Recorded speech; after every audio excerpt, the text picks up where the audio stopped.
La France doit rembourser Haïti. Expliquez-nous. Oui, c'est pas une nouveauté. Moi, la rapport repentance, c'est vraiment pas mon affaire. Je suis absolument mais je suis pour la justice.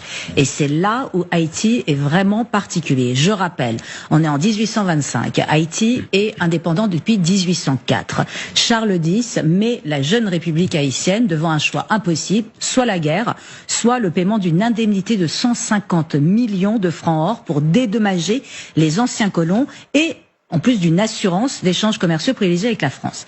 La dette est remboursée. Elle se monte finalement à 21 milliards de dollars. Elle est remboursée par Haïti en 47. Mais en 1940. C'est-à-dire ils ont mis un siècle. Plus d'un siècle pour rembourser cette dette écrasante. Mais c'est pas le plus grand scandale. C'est que la véritable dette se monte à montrer entre 150 et 200 milliards de dollars. Pourquoi? Parce qu'il y a eu 200 ans d'intérêt dont la France a bénéficié, puisque Charles X en a profité pour forcer les Haïtiens à faire un emprunt auprès des banques françaises. Ça s'appelle la double dette. Et c'est scandaleux. Et vous savez, l'histoire, je le répète, n'est ni gentille ni méchante, ni bonne ni mauvaise, elle est.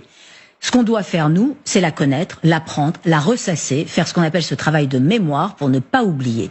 Là, on parle d'un pays, le premier pays qui s'est décolonisé par les armes, là je vais parler de Toussaint Louverture qui est mon grand héros, et là tout d'un coup on leur dit en plus tu t'es libéré, mais là tu vas payer une injustice commise par des colons et tu vas les payer. C'est impossible. C'est ça, parce que les colons français devaient quitter le pays, donc et c'est eux qui vous allez payer une certaine somme. Ils ont asservi les hommes et la terre. Et en plus, on les paye pour les remercier de ça. Donc, c'est pas possible. Donc, il faut la rembourser. Il faut voir les modalités.